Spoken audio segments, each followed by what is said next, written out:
Nolagent here at N7. Let's go check it out. Welcome to Nolagent. Let the good times roll.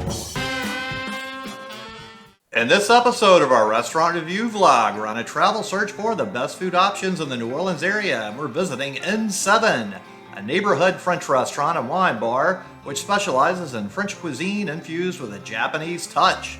This is an interesting neighborhood restaurant that is essentially hidden away, and unless you know where you're going, you would never recognize it was a restaurant. N7 is located in the New Orleans Bywater neighborhood at 1117 Montegut Street, which is about 7 minutes and 1.5 miles away from the New Orleans French Quarter. Let's go ahead and head on inside here and see the surprise here. So, N7 is named after the Nationale 7 N7 highway, which used to run from Paris to the border of Italy. The N7 became known as the Route des Vacances, and travelers would use the Michelin guide to direct them to the restaurants and the hotels and farmhouses along the way, so it was the origin of the Michelin Star. I've been to N7 many times for dinner during the evening time, but I've never been here for lunch in the daytime, and it certainly is a much different experience, and I'm in many ways seeing this place for the very first time in the daylight, as it certainly is a much different experience during the darker hours. So it's a really good experience to actually see what this place looks like in the bright light of the daytime, I have to say. I've also only sat on the inside, so this is my first experience sitting outside, which is pretty great. So let's look at this menu now.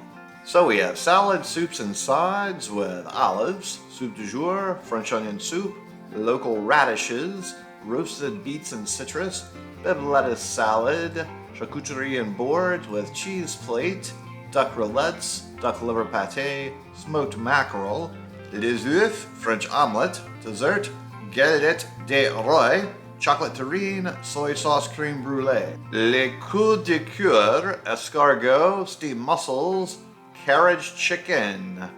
Sandwiches, La N7 burger, Hokkaido style fried chicken sandwich, croque monsieur, croque madame, salmon croque monsieur, tomato confit croque monsieur, mariage frère tea, Earl Grey French blue, Marco Polo, Dreamtime, Casablanca, Rouge Sahara, the Vert Fujiyama, Cafe Espresso, Cafe Americana, Cappuccino Latte. Apéro, house-made eggnog with brandy, Campari or Aperol Spritz, Oka Japanese Bermudo, Simista Vermont Blanco, Pinot Sherry, Pernod or Ricard, Lillet, Celle Gentillon Liqueur, Quina l'Avion d'Or, Americano.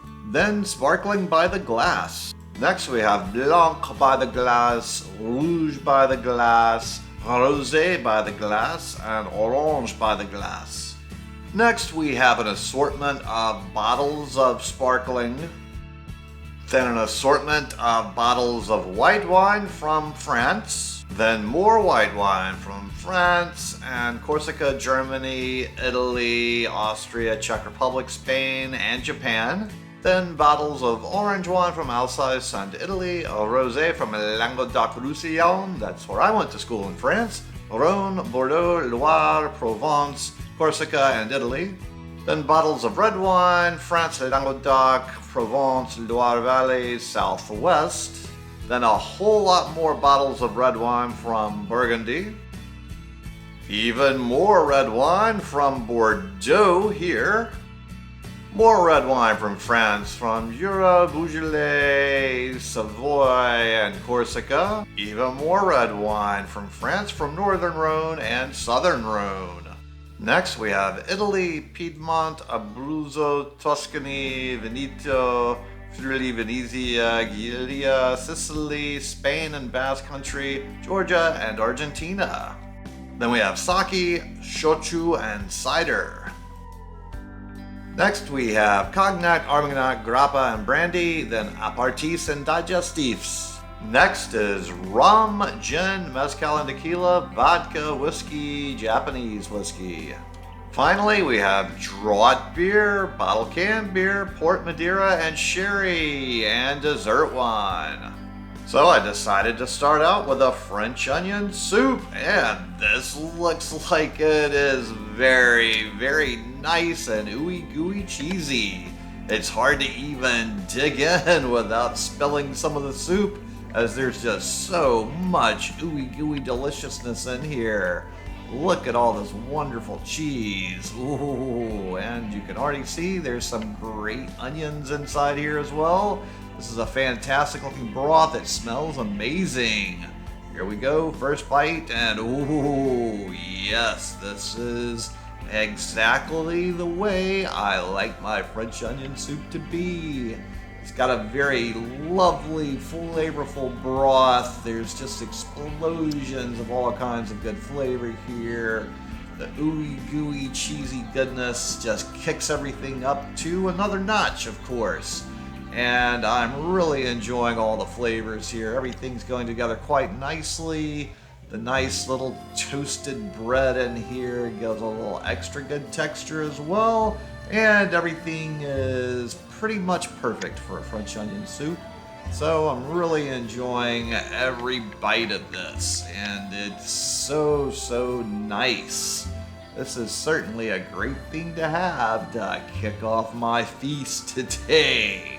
All of the strings of ooey gooey cheese certainly make this a bit of a challenge to eat neatly. Somehow I've managed not to get it spilled all over myself so far. The cheesiness is definitely a bit of a challenge when it stretches out so far. I think I've destroyed most of the cheese here. Now we're just getting down to the delicious oniony, brothy parts of the soup.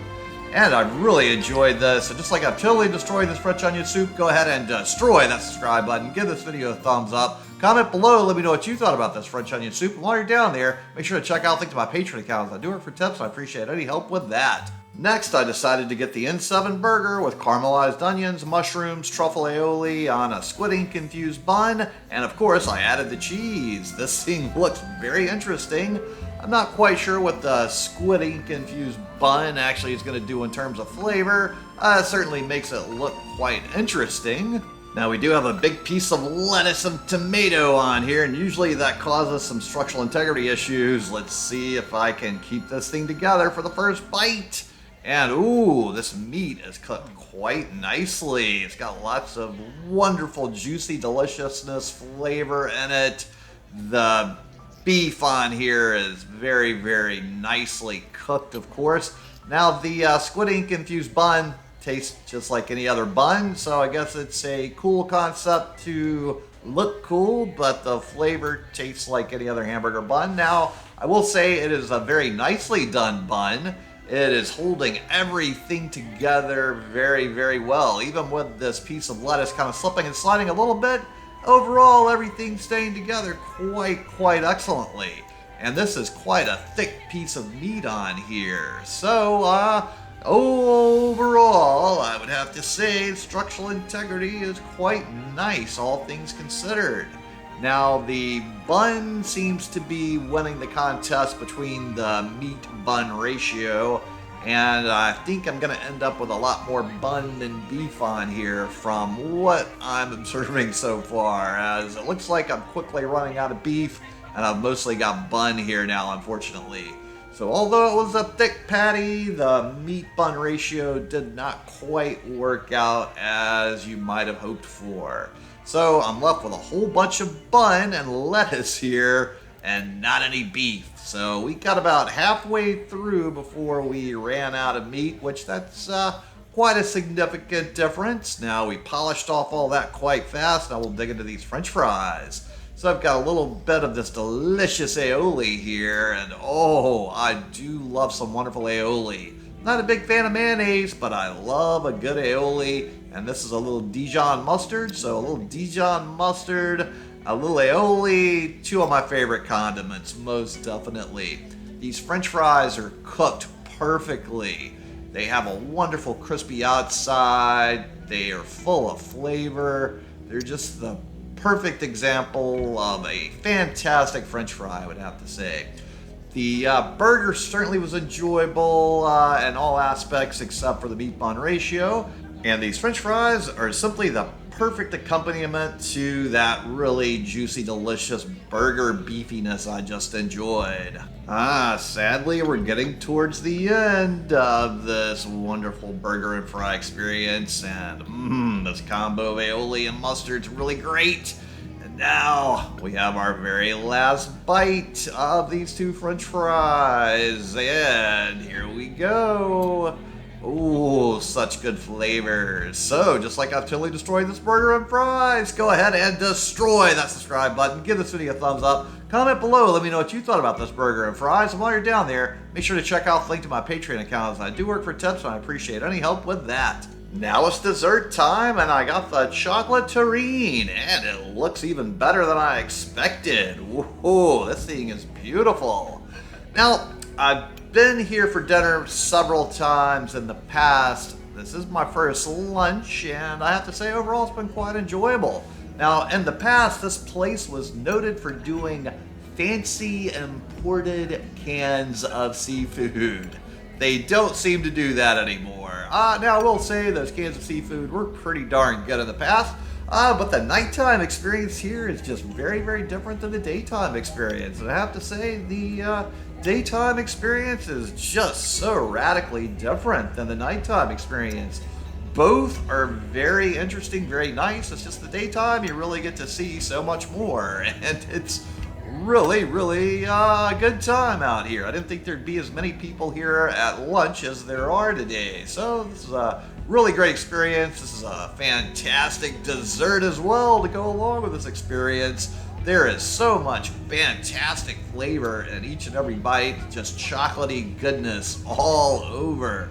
So I really enjoyed this meal, I have to say. It's a little sad to be down to the last bite almost. So this experience has been quite delicious and tasty. Not quite to the fancy level of the dinners I've had here, but overall, still pretty fantastic. So just like I've totally destroyed this chocolate dessert, go ahead and destroy that subscribe button. Give this video a thumbs up. Comment below, let me know what you thought about this chocolate terrine. And while you're down there, make sure to check out the link to my Patreon account, as I do it for tips, and I appreciate any help with that.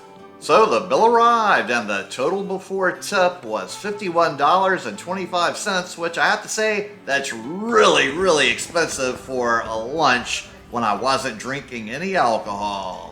So, thanks so much to everybody at N7 for a fantastic lunch, and thanks so much to all of you out there for tuning into the Knowledge channel, especially to my Patreons. Would you kindly go ahead and share this video with any of your friends or contacts that would enjoy it, as it really would help me with the YouTube algorithm? Then tune in next time for more good food, good times, and good people. Knowledge here, and thanks so much for watching, and just go ahead and destroy this video right here to keep up with the fun.